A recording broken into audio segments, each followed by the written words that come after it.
and welcome to the second part of Arisen, presented by D&D Universe, The Isle of Cinder, episode 15 of our Arisen campaign. We last left off after some days had passed with Yizit and the unnamed Smith along the outer areas of Castle Irongrove. We return as Yizit returns to his fellow party members, Piton and Grafford, back in Castle Irongrove with new adornments upon his armor, a new helmet, and a brand new sword.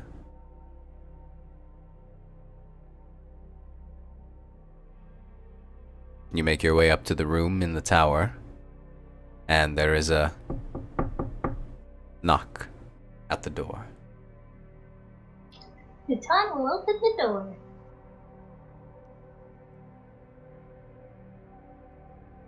I'm assuming Izzet is standing there? Yeah. Alright, it's still Izzet, but now everything is black. And he's just got this... How would you describe the helmet, Aries? It's mostly a skull of some type of creature like Yizit, extending over his snout and underneath his jaw, with two sort of almost broken plates that connect with a latch in the front as a helmet. Two sockets above the eyes of where Yizit's eyes are lay over. As you can see through these sockets underneath Yizit's face, with several metal plates just adorned above it with several beads of different colors hanging from the almost jawline of where the skull would have one, cascading onto the chainmail chain shirt.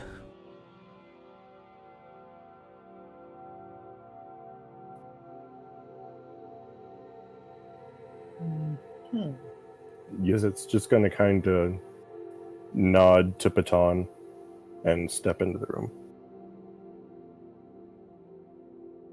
I'm gonna be there with the book open, just, oh, is it back? And I'll look up and just,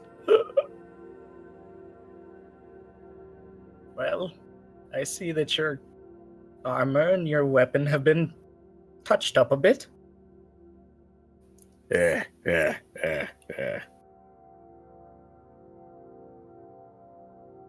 I'm sure you're happy with these new changes. Izzet pleased. I'm glad. How did you guys spend the 3 was days. it 3 or 4 days? It's 3 3 days. I've been diligently reading this Draconic for Dummies. Piton probably has been walking around town, maybe trying to find a garden and just stay there, have a nice relaxing time.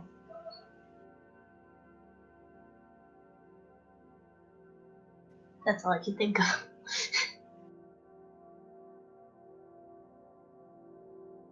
Well, as it crawls towards the end of this 4th day, a few hours pass, some idle chat between the group, and you hear another knock.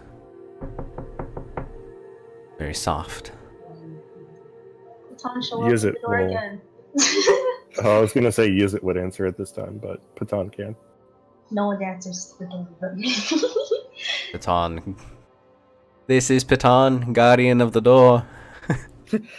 Everyone quivers before her. I wouldn't say it, but wait, what was the word? Opens the door. Curse word in Draconic? Rakish.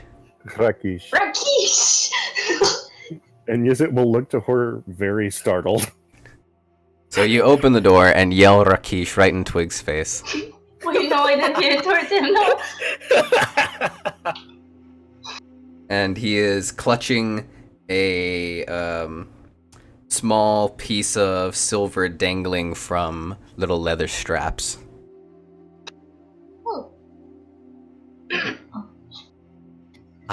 I don't know what you said, but Rakesh to you as well.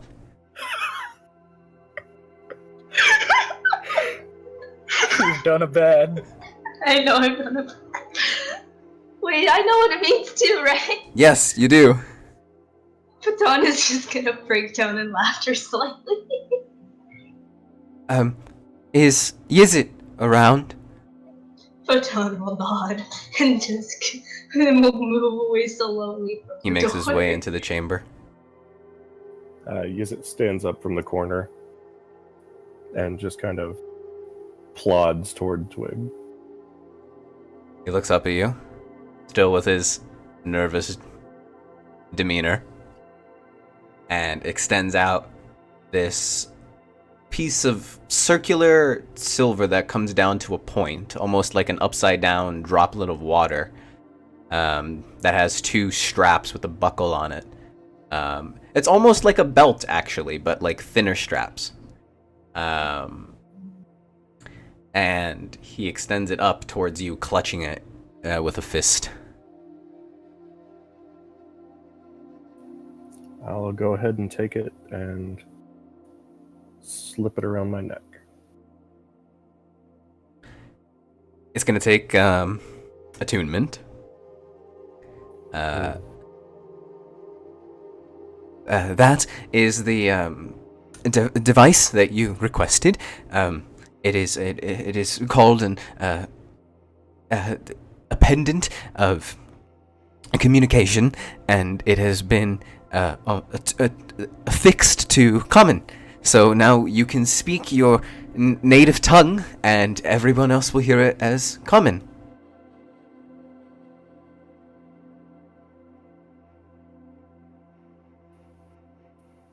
Yizit doesn't say anything. He just continues putting it on. Yes, it's your speak. It dangles down to about just past your collarbone. Okay. I'd like to tuck it inside the armor.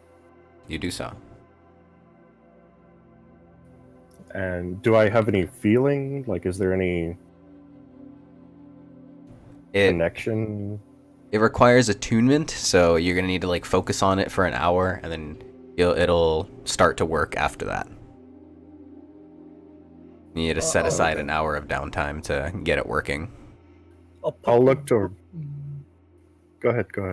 I'll put the bookmark in the page I was reading, and then just thank you so very much, Twig.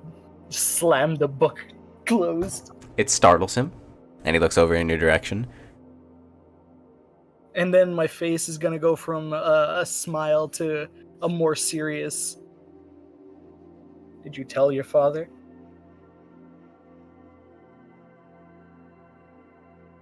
Closes his eyes for a moment, and then looks at you again.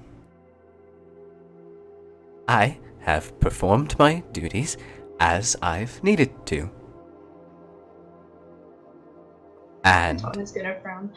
all else I have left to say is that the alterations to your ship are coming along very nicely and are right on schedule. And that is all. And I will take my leave now. I'd like to say thank you to Twig in Draconic. He looks at you. Is that the same language that she spoke in as well? Pointing towards Baton. Yizit's going to nod. Well, then, Rakesh to you, friend, and walks away. Yizit's eyes just close briefly, and he like massages the end of his snout, and he's gonna walk back in the corner and just sit in it, like facing into the corner. I have no regrets. I'm pretty sure I haven't gotten to that part in the book yet. So I'll just kind of look like, I'll Hello, open the hi. book again. Wait, has Twig left yet? Yeah, he's already gone. Oh, I was gonna say have a nice day, but Well, then you Probably stick a touchy subject. your head out through the doorway, and you say your goodbye, and you see a bird just flitter around the corner. and that's the only thing I can say.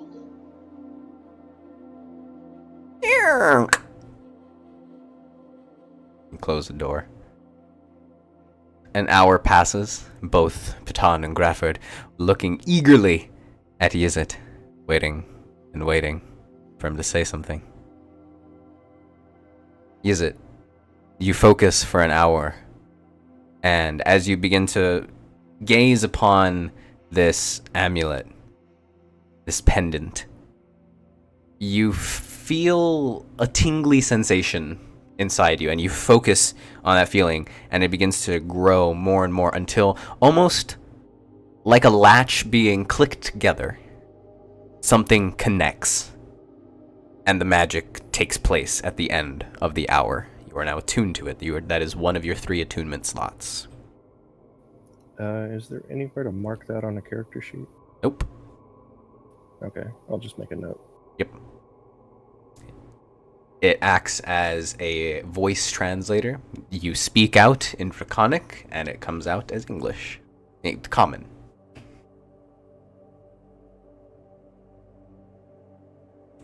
As the others wait in anticipation. Yizit's going to stand up and stretch where he's been hunched over and turn around and look toward those two. And he'll say, so how's this? Is this working? I'll just hold a thumb up. Yeah, that's all we heard. I also hold the thumb up.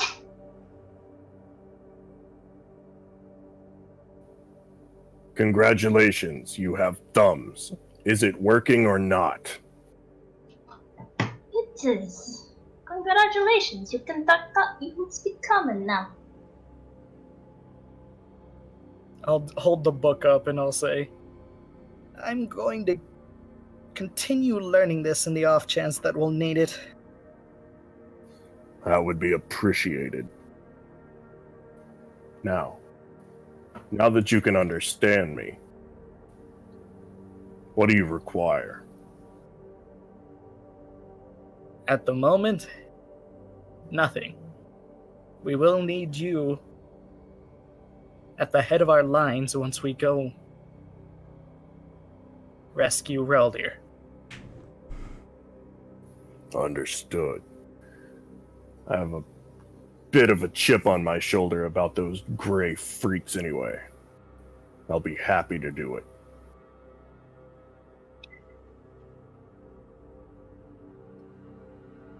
When he speaks and his mouth moves, different words are being spoken out of his mouth, but so it's almost like a Bad dub. yeah, like a bad dub almost.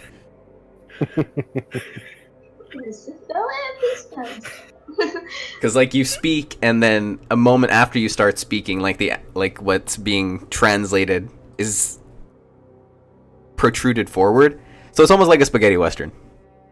Yeah. All right. I sort of hope that At Leah is that- okay.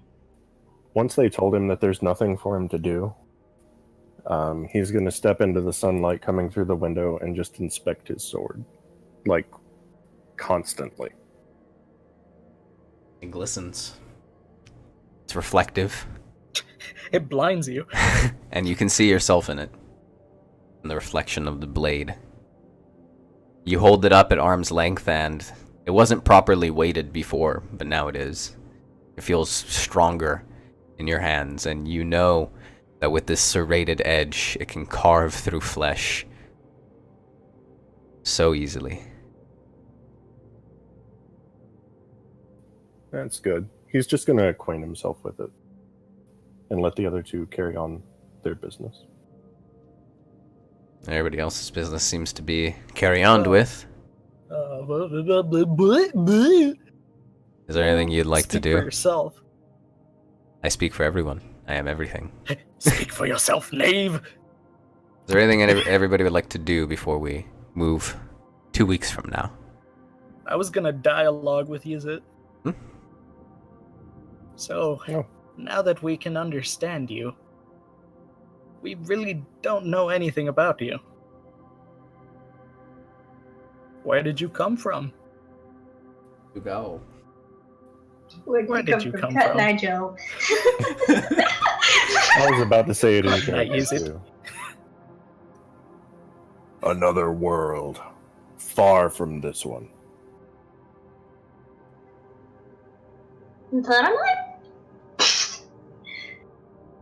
What did you say? It's her nine. That's where Catan is from, and I guess it's pretty far away.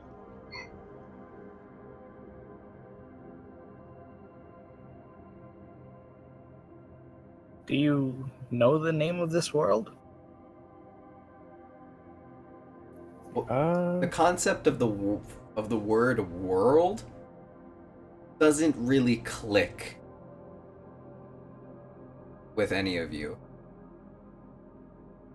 When he uses it, it seems almost as if describing Land. a place. The way I thought of it was like it's describing a land, but to him it was so big it was a world. That's exactly how it should be coming across. Okay. Like the term a world apart. Mm-hmm.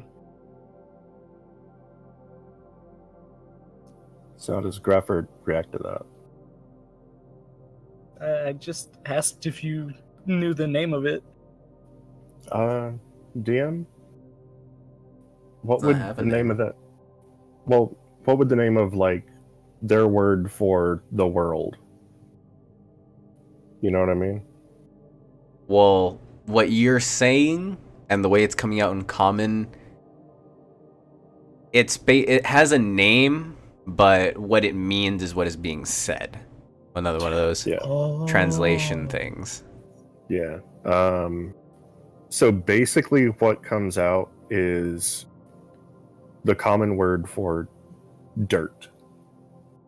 It's actually an extended phrase, as draconic to common is like, I can't really make a comparison. So what is said is actually land of mud and tooth. That's it. That's the rough translation, the Google Translate version. And it has a single name, but that is what it means. Do you happen to know where that actually is?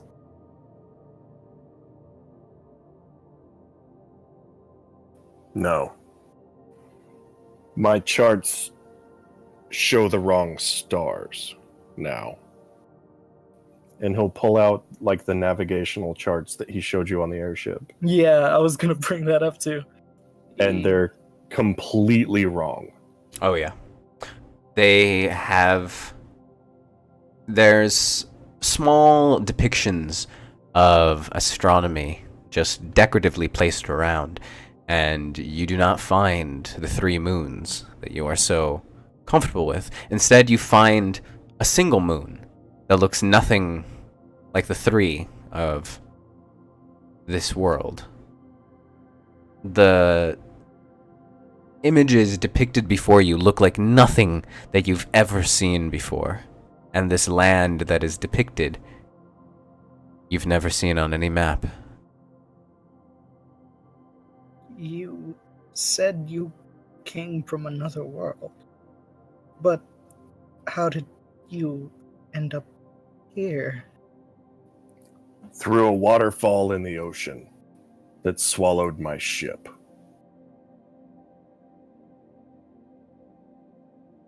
I'm gonna shoot like a glance at Patan, like, help? This is quite interesting. Grafford, I'd like you to make a straight intelligence check. Okay. Because I'm not quite sure whether to make it Arcana or History or anything else. So just a straight int check. 13. You're not quite sure what it could be. You have about 30 different possible solutions. All of them are different. None of them are related. Your brain clicks and ticks like that of clockwork. And just begins to process everything. But none of it makes sense. You are truly an enigma. Well, off that topic, how was life over there? Simple. Bloody. Lots of fighting, huh? Fighting. Hunting. The territories must be established.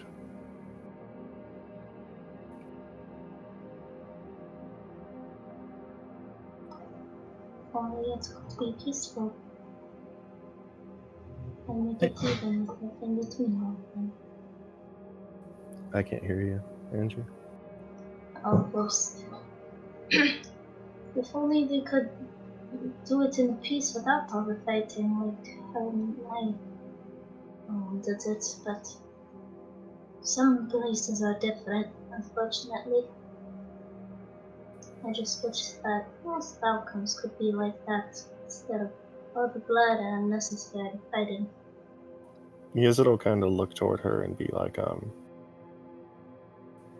without fighting, you can't protect your food.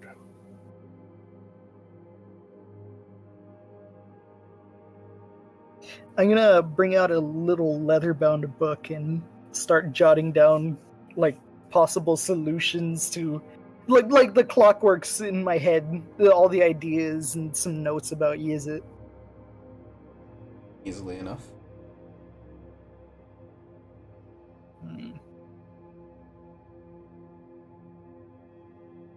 Is there anything you would want us to know about you?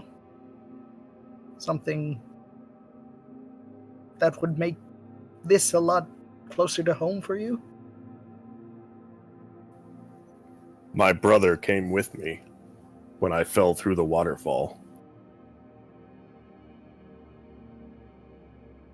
But he didn't show up in the same spot as you, did he?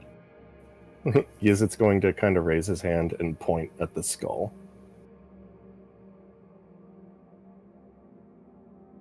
That's on his helmet.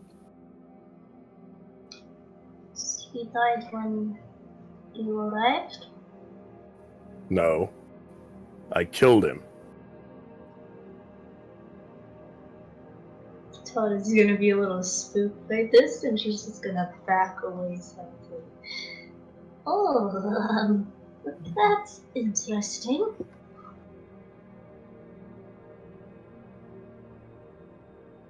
I'm just gonna be in a stunned silence.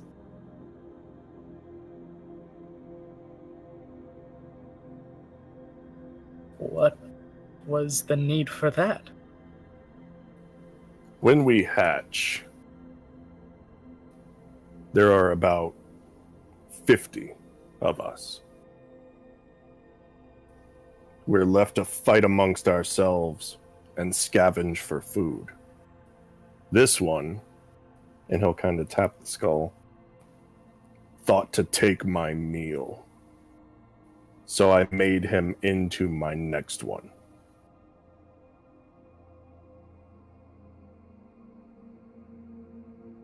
I see. All to show dominance and preserve another meal.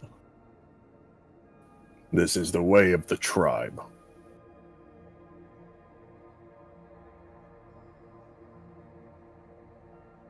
Well, I think we'll leave you alone.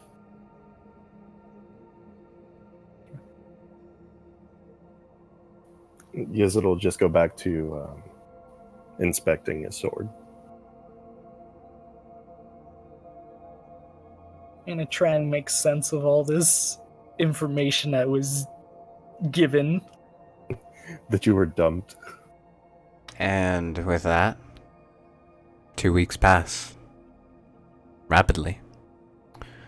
Going about your things and thinking about the fateful day to come. And then it does. On that very morning, very, very early, as it is still dark out, knock is heard. Is Baton sleeping? You're all awakened by it. You knew that the morning after would be the morning of departure. Baton is gonna open the door. Guardian of the door opens the door, and expecting Twig, you look at about medium height. Down here! He looks down casually. Poncilius stands there in his extravagant way. Good day, Ponzi. How was your sleep? I didn't sleep. Oh, I see. Then We worked all the way through the night, finishing all the alterations that needed to be made upon the airship. I And see. how did they come upon? Everything is good and ready to go. I am actually here to escort you to the destination of which we are to take off. Lovely. I'll jump out of my bed, kind of half shouting, because The bed. the bed, one bed. Yeah, it's there's a Awesome. room that you guys are staying in. Are we talking like a California king? Have we been sharing this? I don't know. That's up to that's up to you guys. I think There was a single bed. Baton would just sleep on the floor with a pillow and use her Yeah. as sort of a blanket. Same for Yizit. And the giant bed for just For the gnome. Crawford. He is at least like 7 times his size. I'm the single Reese's Puff in the milk. Yes, exactly. Speaking of cloak, Baton is gonna grab her cloak and put it on. Yizit's Well- going to like stand up for once to his full height and just roll his shoulders, and you just hear popping. Are we ready to go? Aye aye. Lead the way. Ready and eager. And he begins to lead you all the way out to the edge of the city. And near the edge of the city, you see a group of 4 soldiers and 2 robed figures, similarly looking to that of the associates, if they've been so affectionately coined. And Torgeth, standing in a group, making final preparations. And as the 2 groups collide, Poncilius goes up to one of the trees and holds up his sort of prototype amulet tree opening mechanism of green jewelledness. He says this aloud. And it begins to crack and tear open. And on the other side of it, you can see a much larger airship, the size of about a cargo ship now, which was once a personal vessel, now lays before you. Massive in its size, and quite impressive. It's wonderful. Go on. That's it. She said it's wonderful. That's Oh. And you managed all this in only 2 weeks? Well, of course, I didn't do it all on my own. But it is ready to go. And, of course, I will not be coming with you. These are the people that will be joining you in your search. And one of the soldiers walks up. Hello. My name is Jessa, and I'll be leading the way. You know what?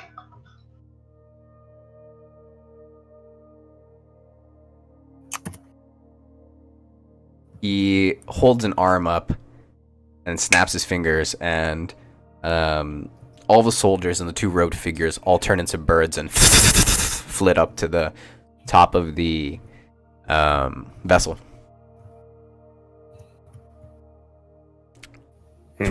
Torgith looks out at all of you before doing a tiny little hop and then landing. A confused look on his face, another tiny little hop, a more confused look on his face, and then another one, and he turns into a bird. And then gets up there. A little slower. He gets up there. Me too, I want to be a bird. You hop. I'm gonna see this. I'm gonna pat Jeffrey's head.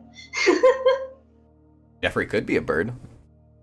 Could have. No, he He can could be. have. You can turn familiars into other familiars No. by casting the spell again. No, Jeffrey stays a weasel unless we can get him some sort of wing.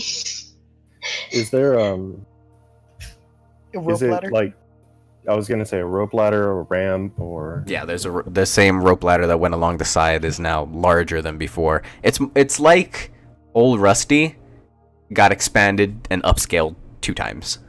Oh, that's awesome. Ooh, the time's gonna make your way up onto the airship. Yay! Captain first. I was gonna say Yizit looks down at Grafford and he's like, "By your leave, Captain." No, I want Grafford first. Don't look down on me. I'm already No, short You enough. go first before He was just you giving a say cool one-liner, and everybody makes their way onto the ship. Yeah. bye. Puncilius follows you up. Sir Grafford, if you would join me, please, so that way I can explain its mechanization to you, and the alterations that have been made over the course of these last 2 weeks.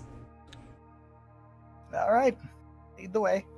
And he takes you under deck and takes you into the central chamber. It's much, much larger in here now, with more space for more cargo. But a majority of the side where the rooms are have been almost untouched. And he takes you inside.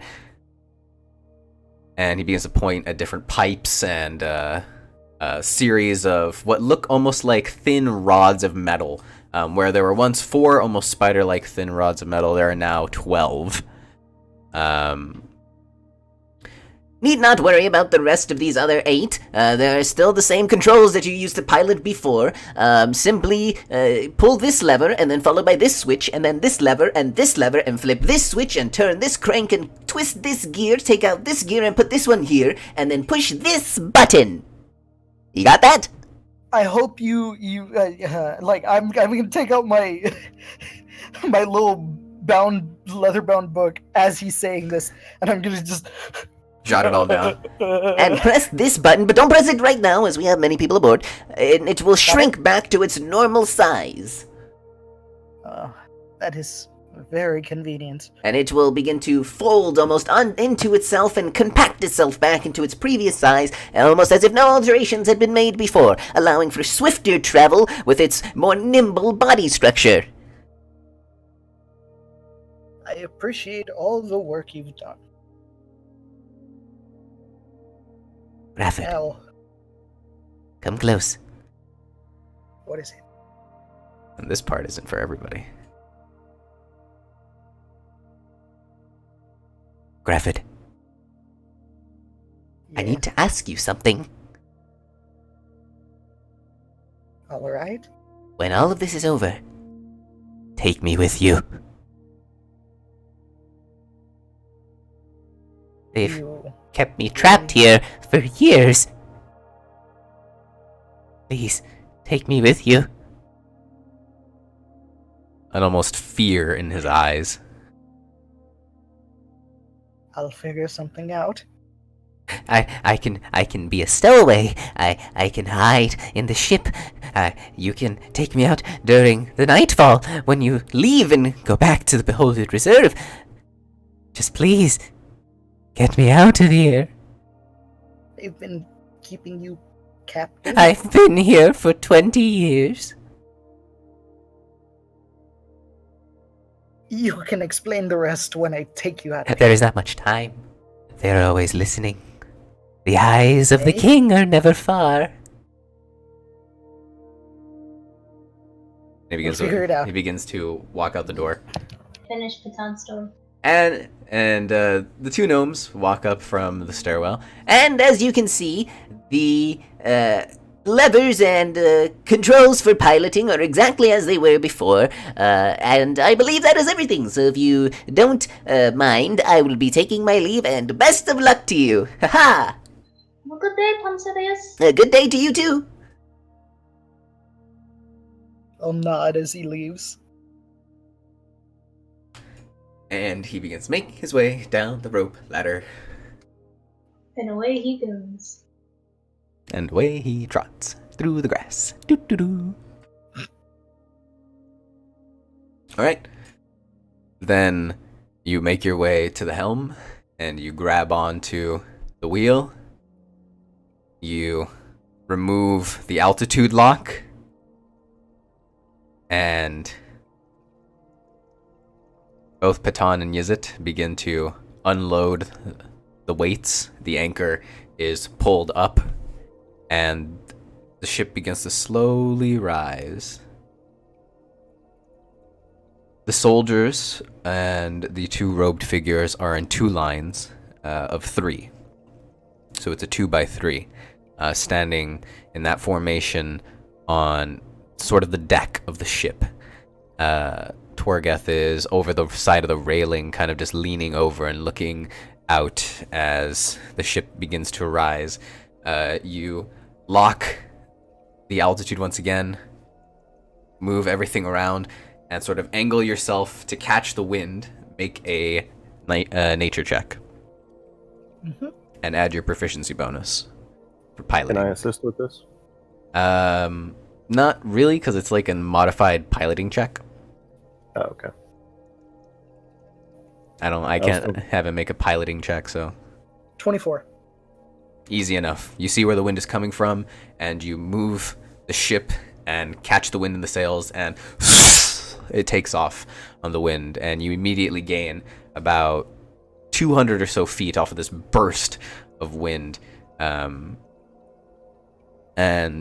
Jessa, the soldier, whose armor is slightly more adorned and a little thicker, you can tell, walks up in front of the two lines.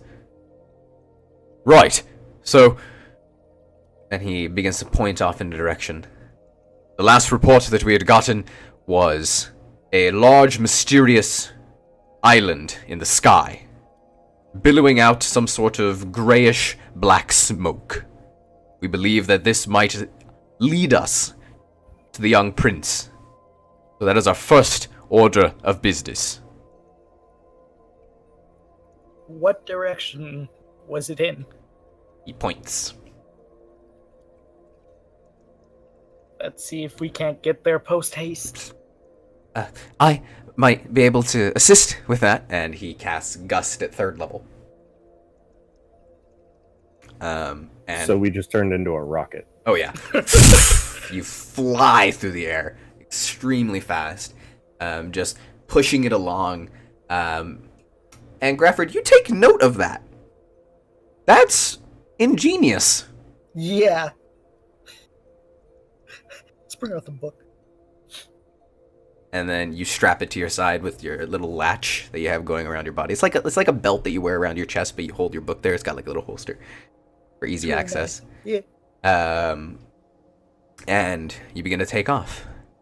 Now, we change our scene over to Raldir and what's been going on with him these past 2 weeks. Raldir, these past 2 weeks have been a roller coaster of conflicting emotions. A majority of the time has been altering and perfecting the production of the Thunder Cannon, but also learning more about Cog. You learn that Cog is simply the name that was given to her once she had become an Ashborn. Begins to tell you more and more over the course of this time about her old life. Her name was Arena Daybreak, of the Daybreak family. Just slightly north of the southern tip of Amali, maybe about a day's travel out from where Iron Grove rests today. She tells you about the people and how they used to fish from the rivers and how they would keep the lands around them, how they would keep animals of the wood, how they lived in harmony with nature. And it seems so very sound and nice. And then she begins to tell you about the day that the river ran red. And it's at that moment that it clicks in your mind that Red Run River got its name from the slaughter of the people there. She begins to tell you about the day in great detail. I remember that very morning. I had just woken up. My sister and my brother were there with me. Mother and father were asleep. So I began to prepare the breakfast for everyone. That way we can eat and the little mouths could be fed like the small birds in the trees. I went out to the several racks of fish that we had hanging there, drying. And then I saw something on the edge of the tree line. She brushes a bit of the blonde hair out of her face.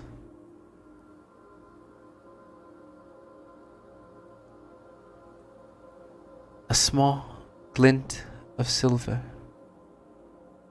I had never seen anything like it before. The way that it shone in the light.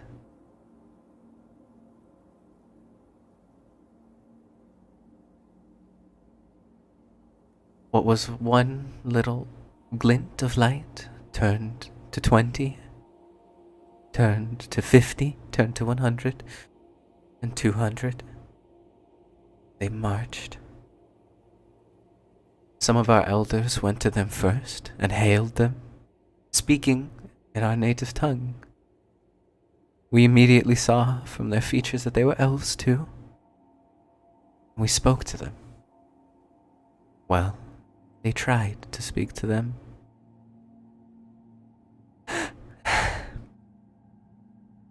They walked out.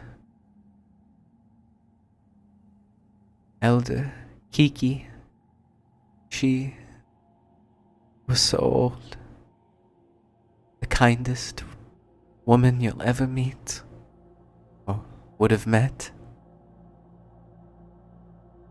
She taught the young children in the mornings.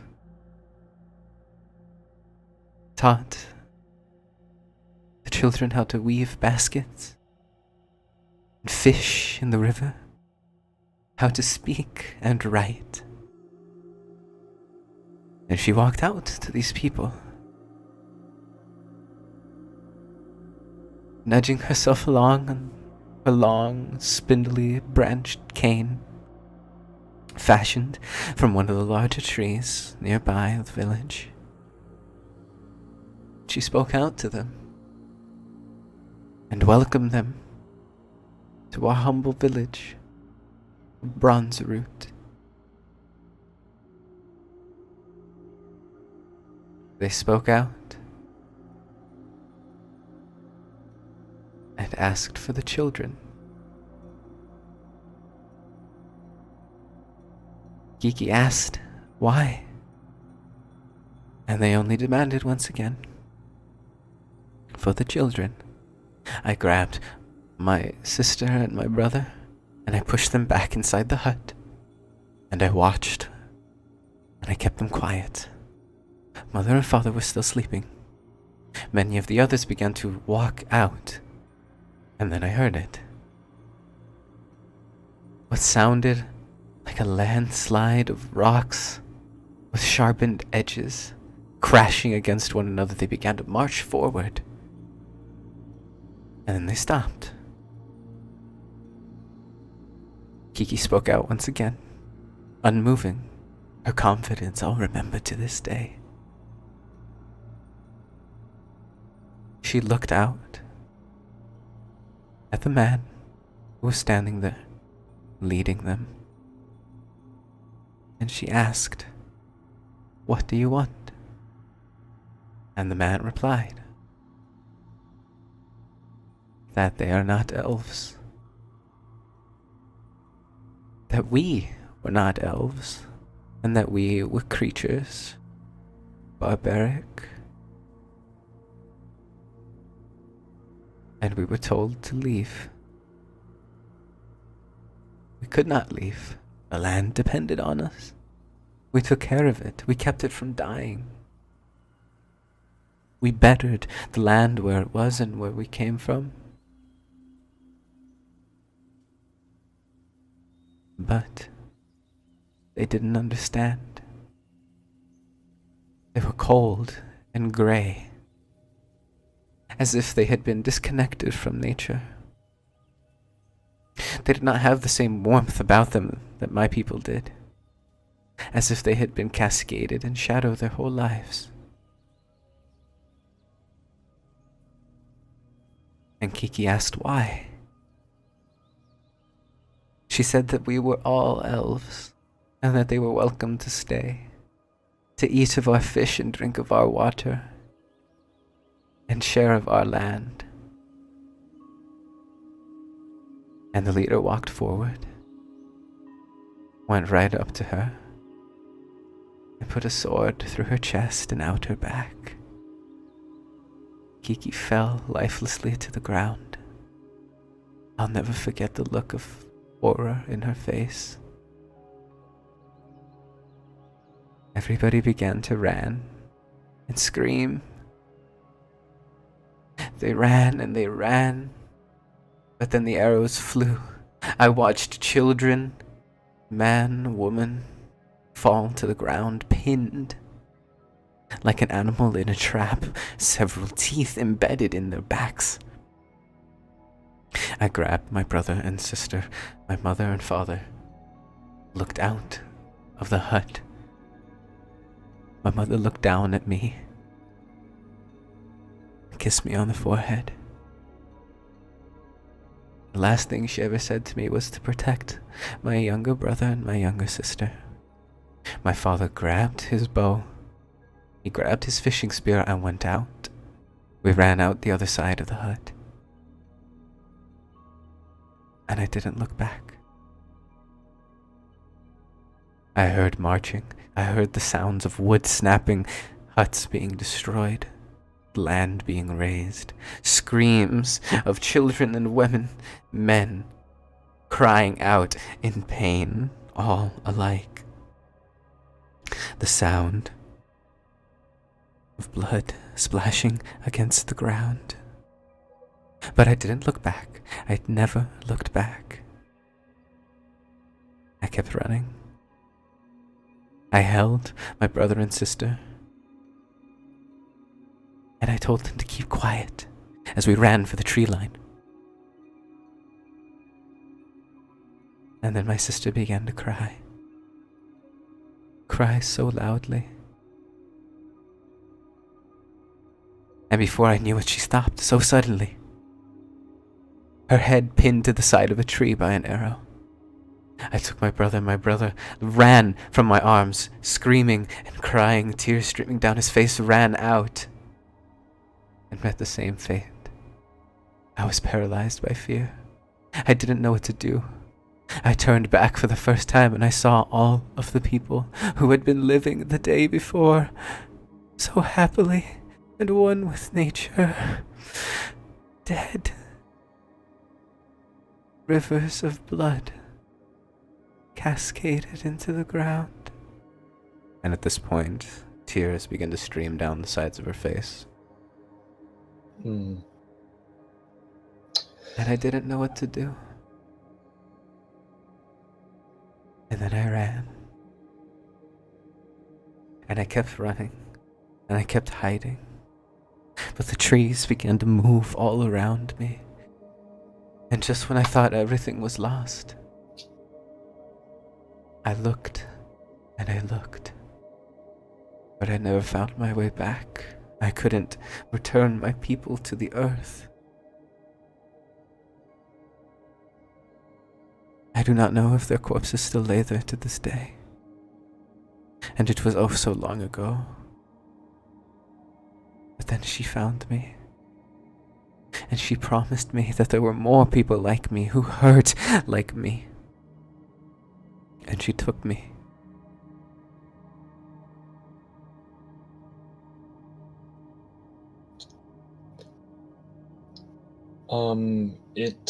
So also, throughout this whole kind of story, I am doing the thing. I don't have a beard, but I'm kind of stroking where it would be, just kind of taking it all in. Because, like you said, that whole, Run Red River, whole thing's kind of clicking. It's like, okay, I get it now. So if I try to pull her into an embrace, will she back away, or? Do what you do. I only give you outcomes. Okay. So I'm going to try to pull her into an embrace. She's just quietly sobbing now. Once I embrace her, I will just simply say, well, for the sake of everyone who you may have lost and others have lost, I really do hope that you get justice.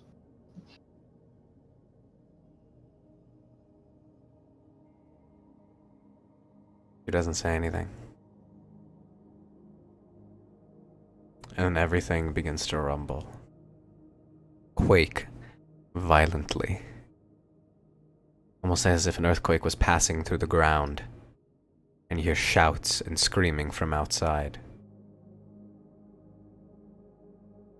She looks up at you. And she looks down at one of the thunder cannons that are on the workshop bench. Then grabs it and walks out the door into the ensuing chaos. And just before the door closes, she looks over her shoulder back at you. And then the door closes. You don't know what's going on. In the brief moment that the door was open, there were everybody in the workshop running around, grabbing ammunition, loading the thunder cannons that have been built. Some of them taking into their flight form and flying out into the various holes in the ceiling. Everything is rumbling. That's where we're going to walk back to our other scene. Mm-hmm. You begin to head most rapidly in the direction that Jessa was pointing you in. And about an hour and a half passes. A small, almost like dot on the horizon, just barely off of the coast of southern Amali. You see what's familiar to you, Grafford. What looks like an island. A sky island. Nothing too odd about that. But almost out of the tip of the mountain that rests upon the top of it, a billowing gray smoke. I would like you to make an intelligence check. Which one of Haven't us? been doing pretty good on that, so let's take a chance. Grafford only. 19. It's not natural. Something is being burned, and that is an exhaust. And it's billowing out almost like volcanic ash out of a volcano, but it is a mountain. And you are about 10 minutes away from it. I would like one person to make a perception check with advantage. Can I do it? Sure. I was gonna say, is it good? I'm sure he's standing at the bow. Up there with Jessa. Somebody make the check. Why doesn't Jessa make it? 10 With advantage? with Yeah. advantage. Yep. Yep. You recognize that the underside is very dark. You can't get quite a great view from this distance. But you begin to watch as it looks almost as if it's growing, getting larger. Grefford, you're at the helm. What do you do? I'm gonna slow us down a bit. You slow down, but it continues to grow. And then you realize it's coming towards you. We're gonna raise an altitude. Its massive size is moving at about a normal airship's pace, and this boggles your mind, and you immediately pull the crank and release altitude, and you just shout out to Twig. Go ahead. I don't know what I mean, he's been operating the wind, yo. Oh. Get us out of here, Twig! He casts gusts on the sails from underneath, and you rise into the air, but its massive size begins to encroach. And what you could not see before, what looked like tiny little red dots speckling the bottom, the underside of this island, are thousands of tiny holes. And you watch as, almost like comets, red balls of fire begin to fly out, leaving trails of smoke behind them. I would like everybody to roll initiative.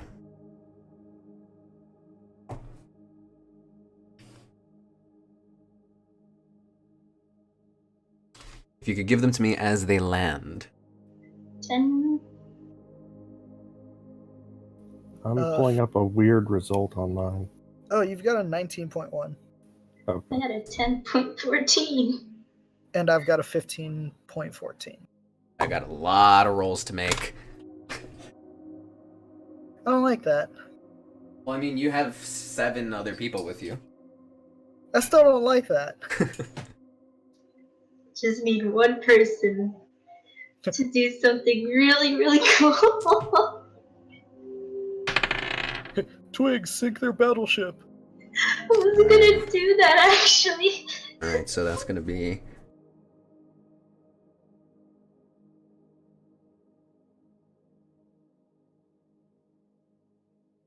Alright, and then... Okay.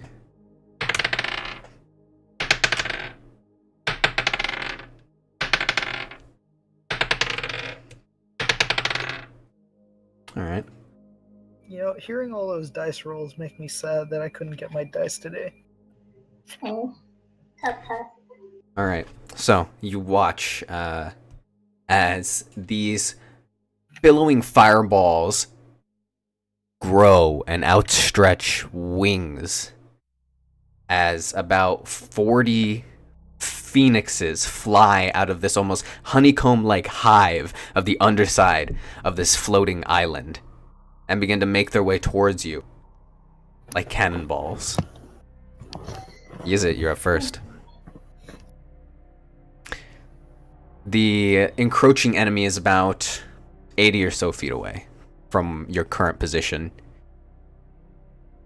You watch as the soldiers begin to ready bows made of silver and wood, and the robed figures begin to conjure magic around their hands, moving arm over arm. I'd like to pull Dragon's Maw and hold it in my left hand, pull a hand axe with my right, and ready in action to throw it anything that comes in range. Right, got it. And everybody else rolled really high. Oh boy, so I have to wait. So, about 10 of these phoenix fly forward. Go ahead and make your attack against one of them.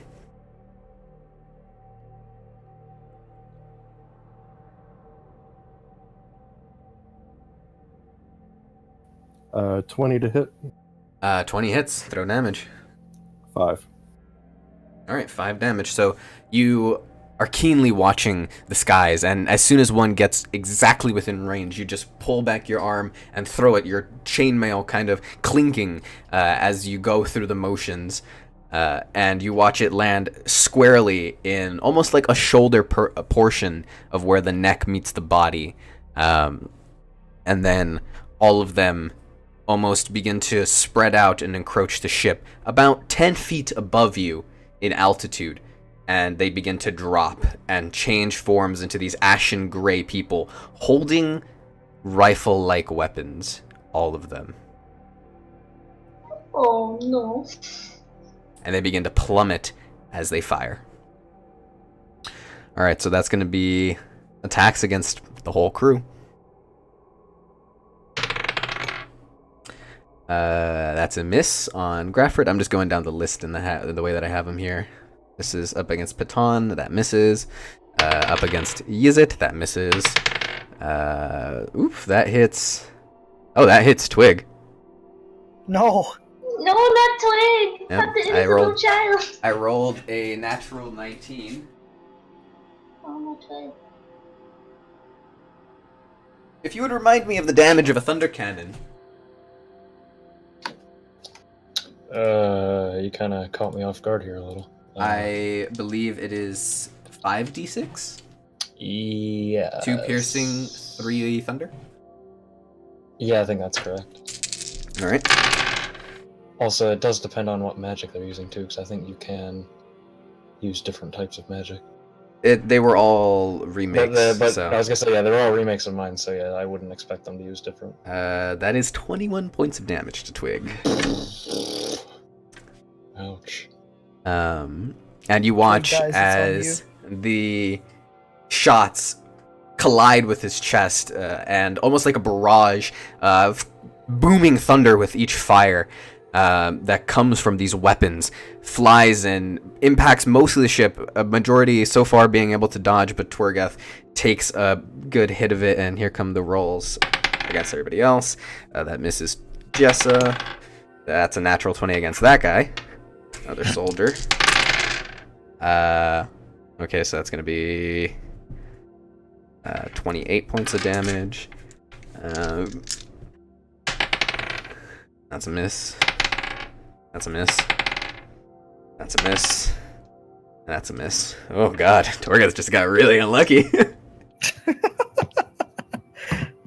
Poor Twig. Alrighty then. So And that other guy. and that other guy. That other guy got really unlucky. You watch as they plummet out of the air, morphing back into their ashborn forms, firing and then plummeting out of sight.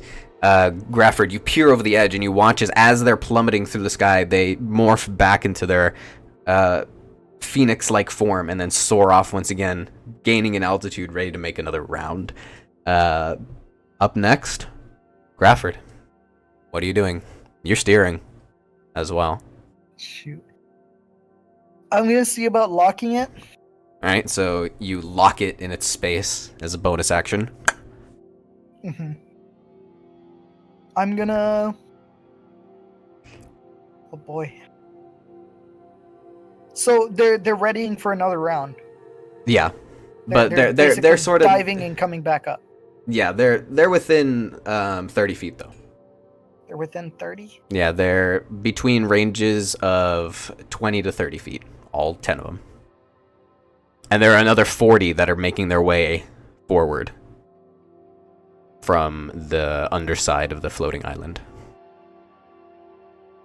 Okay, I'm gonna toss down an alchemical acid at one of them. All right, go ahead and make a ranged attack check. Let me just make sure I have the right one. That should be it. 16. 16 does not hit, unfortunately. It goes wide. And just falls off, and some poor tree is about to get hit with acid. That's all I can do. Alright, just looking over my notes here.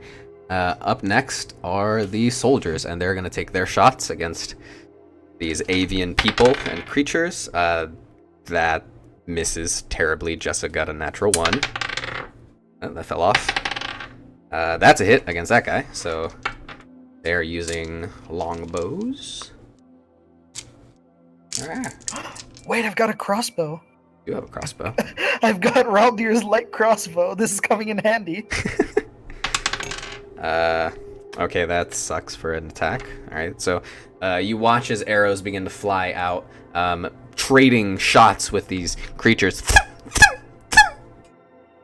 With the sounds of thunder crackling, almost as if a loud thunderstorm taking place in the middle of a bright sunny day. The sounds are deafening as the two sides trade blows. That's a miss.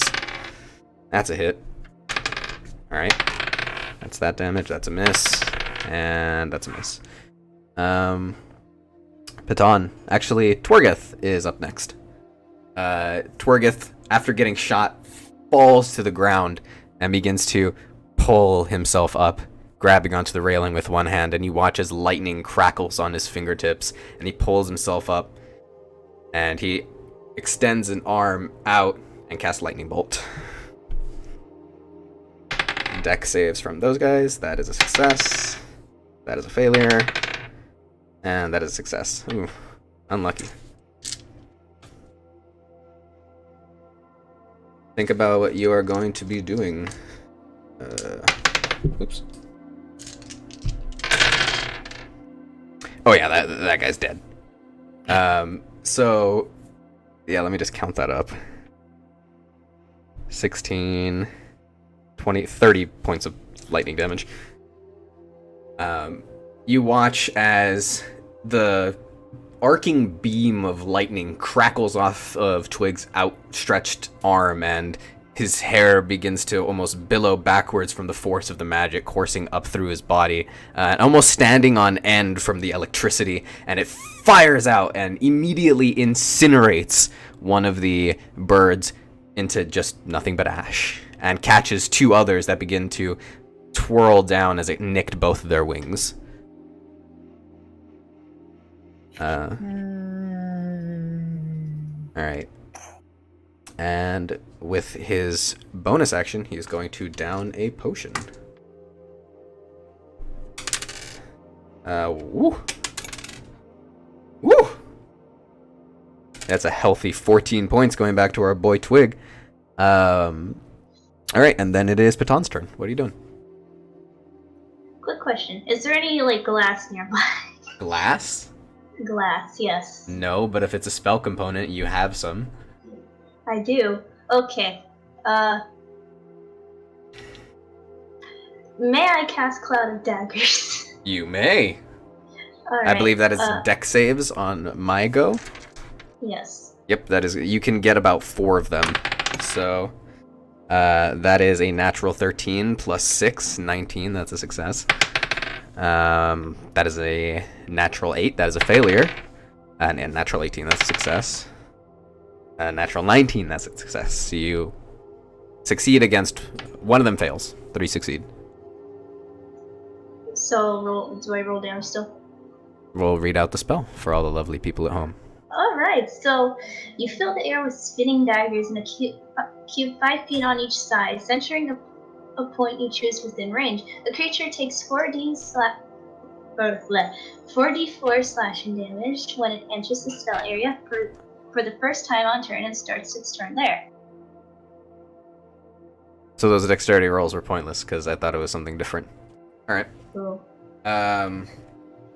Well, threw away a lot of good juju there. Oh well. So you watch as Patan pulls out a shard of glass and then just chucks it in the middle of the air, and there's about 4 of them in that space.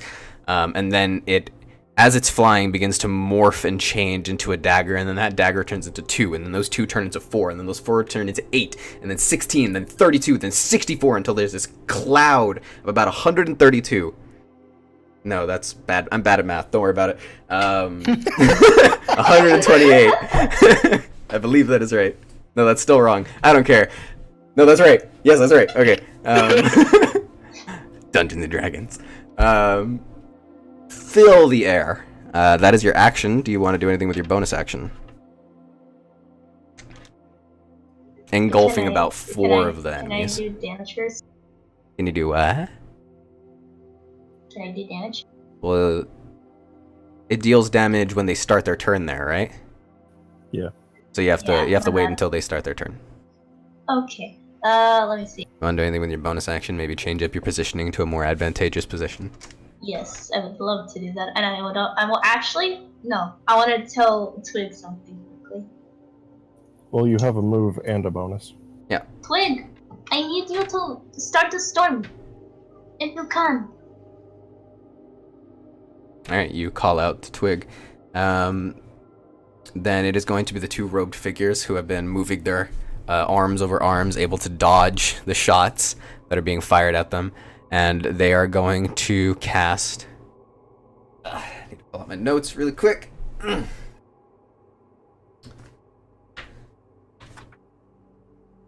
Promote things, guys. Give me a second. Have you heard of D&D Draenora? You should I watch sure it. haven't. I wonder Why? what goes on in it. You have not heard of Draenora? I haven't. Would you mind telling me about it? Yes. Why, it is a show on Twitch by D&D Universe, the same people who do Arisen. And it's, Yeah. Except Wait, for we me. do that? I think so. Yeah, let's all watch it together, guys. It's Draenora is Saturday at 5:30 CST. What can I be Time as a expecting from prison. it? Alright, that's enough. We're good. Okay. All right. So both of them cast Call Lightning. And you see storm clouds appear over both of them. Kind of like those rainy day, like bad day clouds that rain on people in cartoons and whatnot. Just right above their heads with crackling, arching lightning just moving in and out of the cloud. And it's going to hit... Well, 2 people need to make dex saves. 2 enemies. That's a failure. And that's a success. Homage.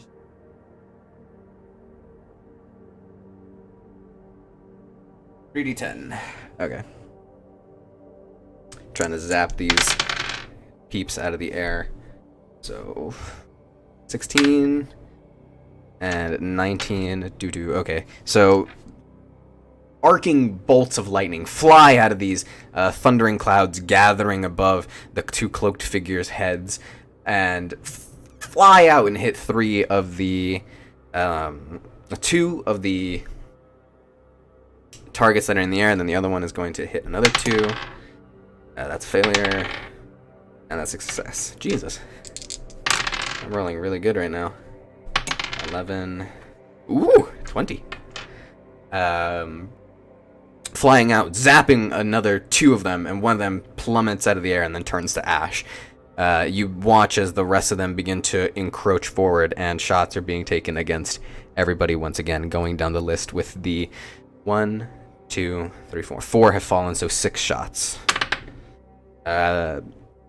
25 to hit. Before, go before they do. Oh, yes, you do. Okay. My Lysdexia messed up the numbers, so go ahead. Gonna pull a dagger and throw it at the nearest one. Alright, so you reach down onto your side and pull out a dagger. Go ahead and make a ranged attack check. Okay, I don't know what's going on here. Just go ahead and make a normal attack. Okay, hold on.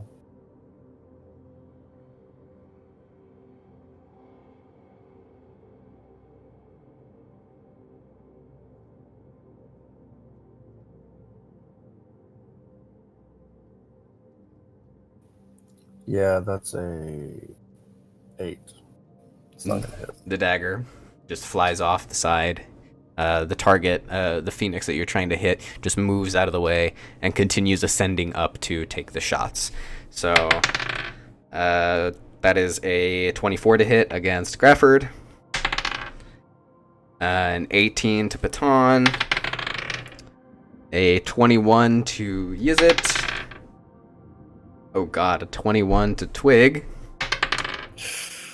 And an 18 to Jessa. Jessa is the only person not hit, I believe. I think everybody else is taking damage, right? It was a 24, right? Yes. No, it doesn't hit. Alright. It does. 21 is enough against Yizit? Oh yeah. Okay, so everybody's taking it. 18 was enough against... Yeah, you're a Sork. Yeah, you're not wearing armor. Alright, so...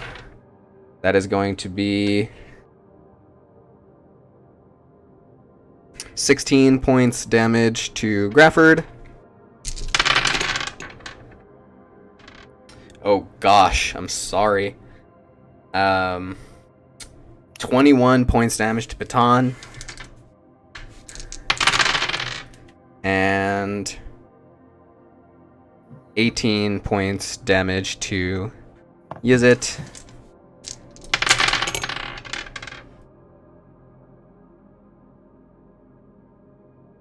$22 to Twergath, and Jessa's alright. And then another 4 take the place of those that have fallen. So there are once again 10 enemies. Oh my god. Grafford, it is your turn. I'm gonna make my way over to Twig, and I'm gonna... first of all, I'm like... can I get a boneless healing? Dun, dun, dun, dun. I'm gonna heal him for... yeah, I'm gonna cure wounds him. I'm glad I finally have a second level spell slot. Okay. Cure Wounds second level. Go for it. Yup. I'm upset. That's the only thing I don't have a macro for. It's 2d8 Yeah. plus casting mod. 2d8.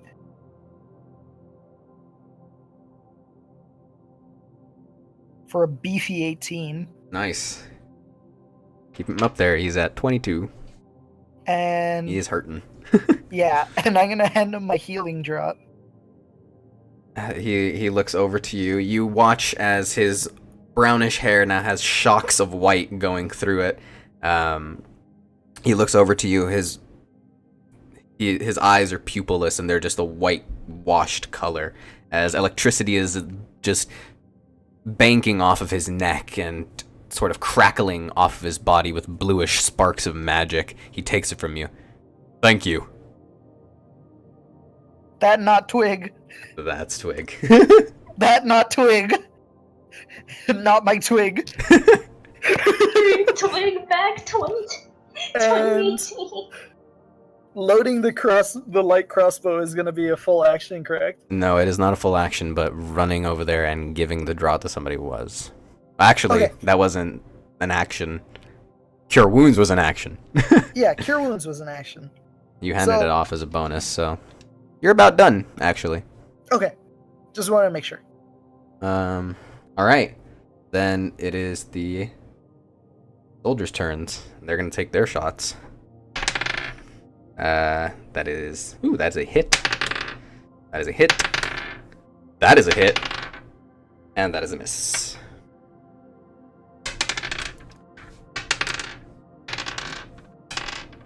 Coordinating their shots, you watch as 3 of the soldiers knock arrows and all fire at the same target. And they all slam into the phoenix's body, and you watch as it plummets out of the air, but as soon as it falls, another takes its place. And then another arrow just goes wide.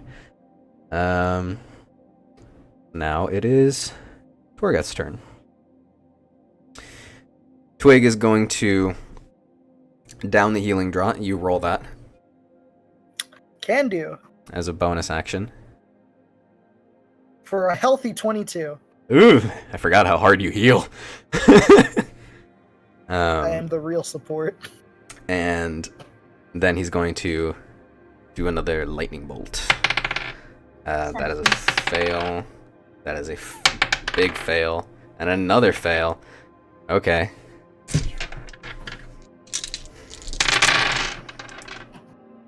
Ooh, that could have been better. That shower of dice is still intimidating. It's 8d6 for lightning bolt. I know. Okay. 10, 20, Can you cast meteor now? 2, 23, 25. That is going to be enough to take down 2 of them, actually, as 2 more plummet out of the air. Another 2 immediately take their place, almost as if they fell and came back up. Alright, then it is going to be Baton's turn. Oh, we never applied the damage from them starting their turn in her cloud. That is right, so go ahead and throw the damage on 3 of them now, as one of them just got incinerated by Twig. So throw the damage for 3. 10, 12, and 7. Alright. Slash them up pretty good. That's concentration, right? Yes. Okay, just making sure. Then does she have to roll to keep... She casted it after she took damage, I think. Actually, no. No, You before. cast it It was before. How much damage did you take? I took 21 22? damage. 21? Okay, roll a constitution save. Well, no, just a constitution check.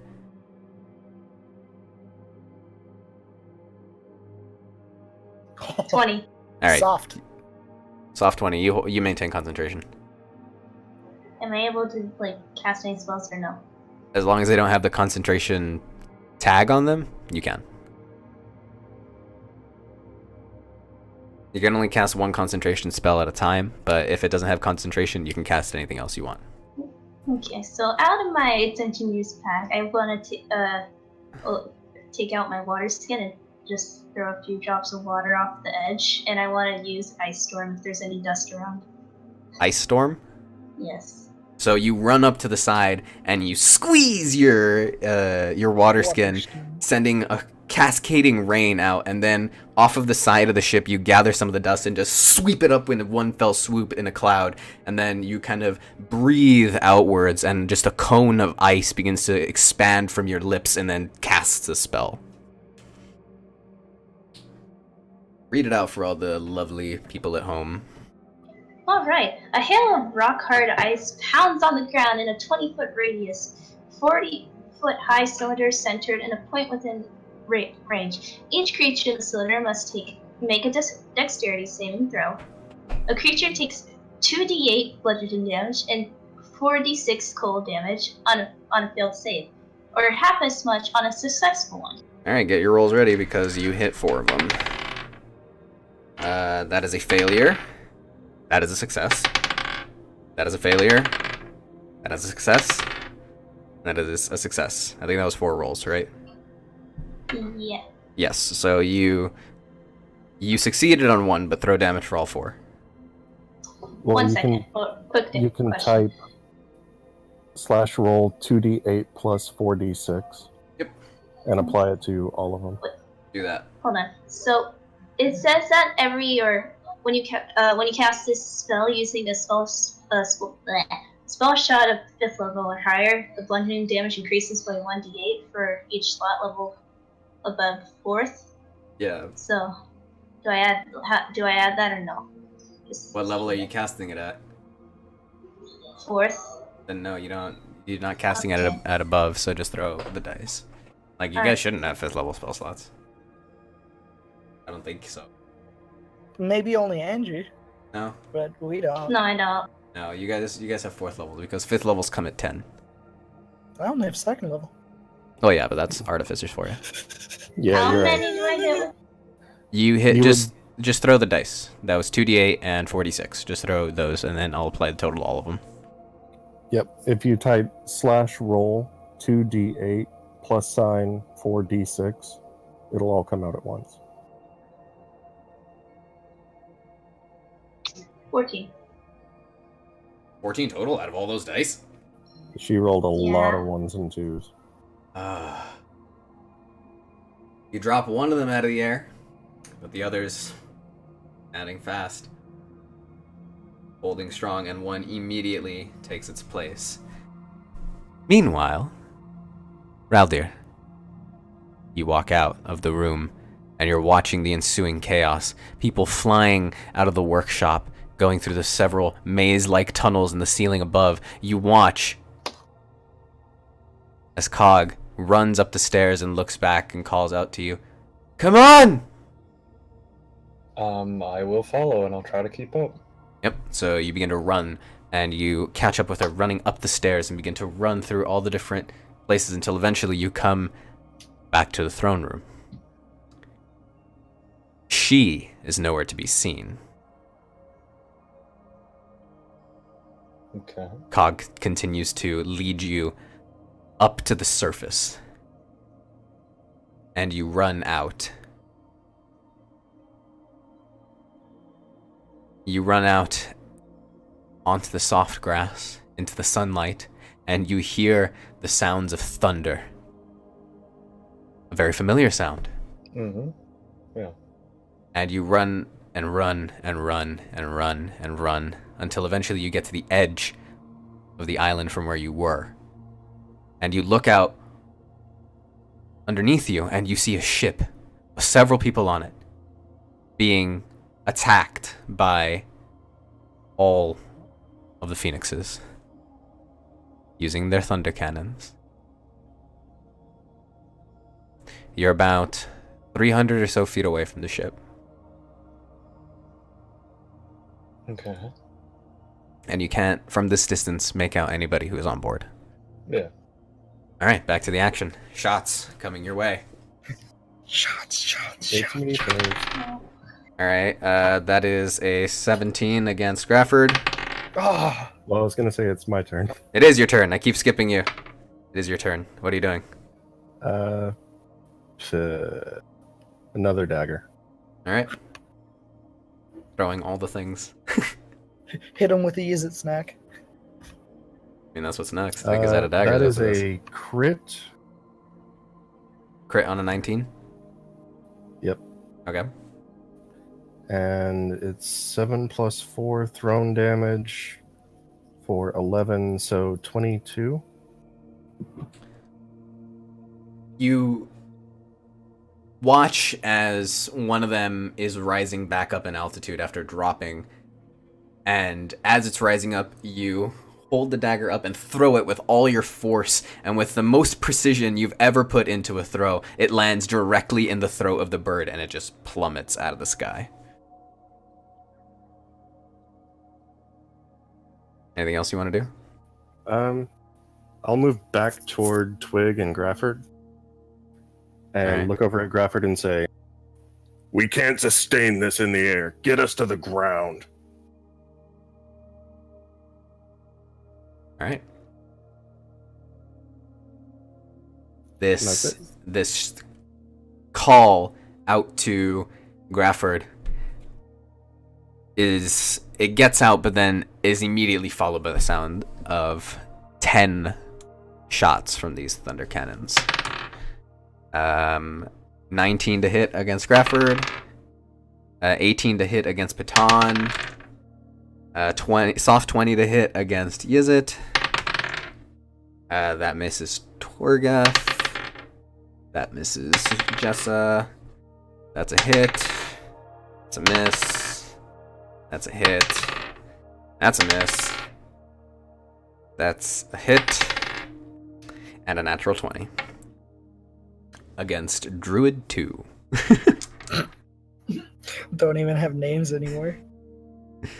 One of the rope figures got fucked. Alright, so hits. Baton, did that hit you?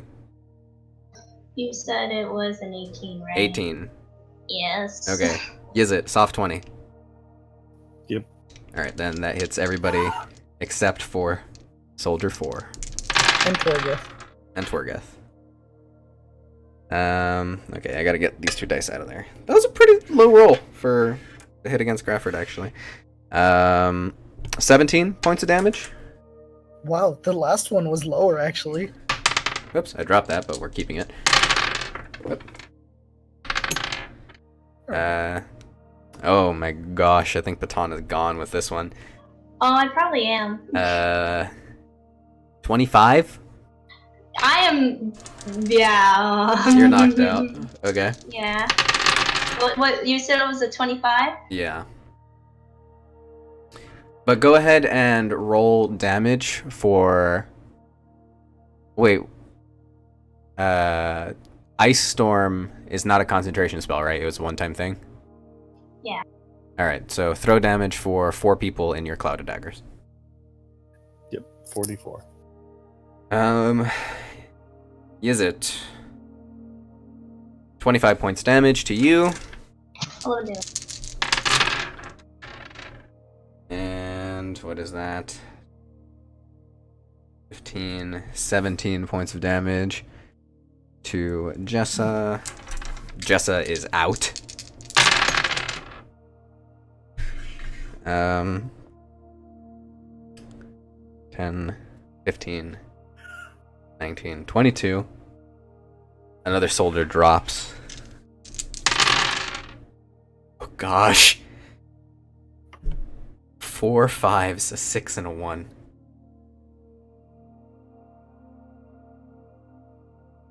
27 to that soldier. 28. 28. No, 27. Yes, 27. He's barely up. And the crit against that druid. 10, 15, 18, 19, 38. Yeah, he's down 2. So you watch as the aftermath of all of these shots, the cloud of daggers, before it dissipates and Baton hits the ground, you watch 2 of the people as they transform from Phoenix to person and then back to Phoenix. As their person, they get slashed to pieces by all of the daggers in the air and then just falls to ash, and then another, and another. And then the cloud of daggers dissipates, and then as it dissipates, you watch as 3 more rise in the place of the 3 fallen. And with that, body hits the deck, another body hits the deck, another body hits the deck, another body hits the deck. Grafford, what do you do? Seeing it how this is a really futile battle at this point, we're getting nowhere. I'm gonna run to the helm and start knocking us out for a quick retreat. Raldir, I would like you to make a perception check. Okay, got it. Here we go.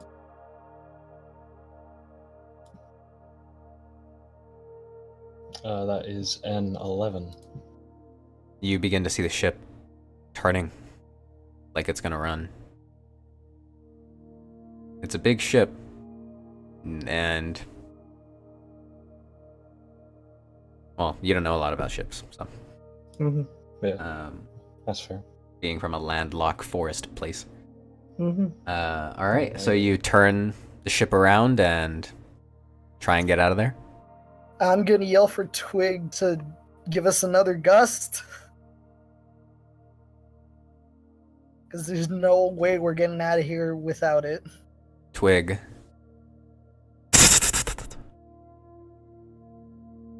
turns into a bird and flies away. Huh?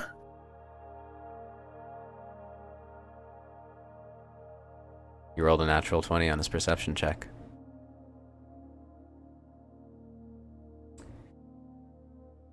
Where did he fly off to? He's flying towards the island. I'm gonna turn hard to the island. As you're turning, the one remaining conscious druid casts Gusts at 4th level.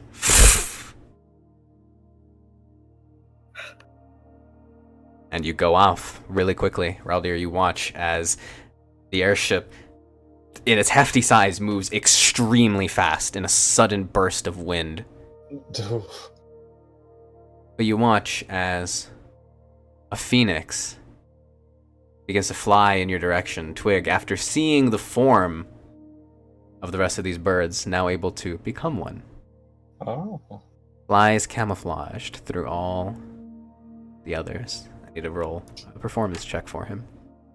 If anybody wants to put some good juju on this, now's the time. I don't know how we could. Seraphina guide the dice. Thoughts and prayers. Alright, now let's make insight checks. I threw a 2 on a performance check. No. A natural 1 on an insight check for the group. Ouch. So they did not notice him.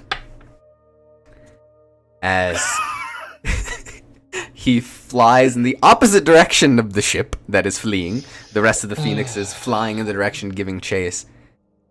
You standing there with Cog holding on to you as you gaze over the shoulder.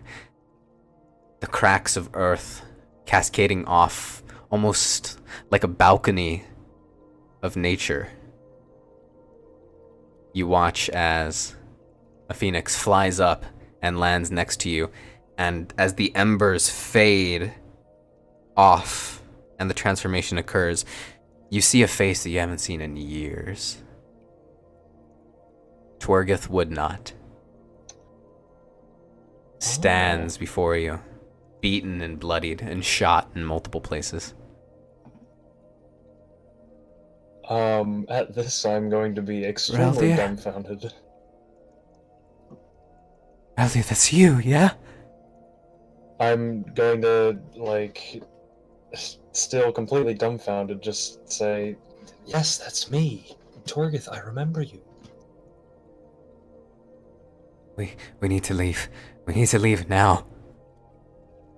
I can get us away. We can go. I can take you back. Can I look at, how bad he's looking Oh, right now? he's on his last throes. Oh. I thought I healed him up pretty well. Yeah, but...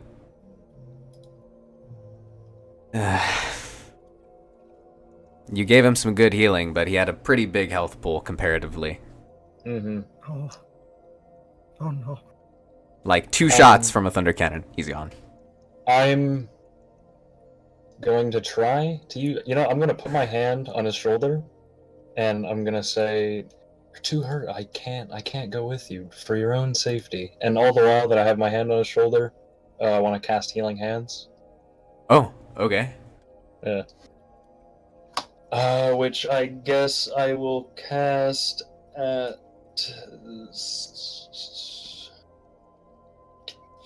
second level? Healing Hands, isn't that your racial ability? No. Oh, yeah. Yeah, it is. Never mind. It's equal to your level plus proficiency bonus. Yeah, I wasn't expecting I'd need to use this.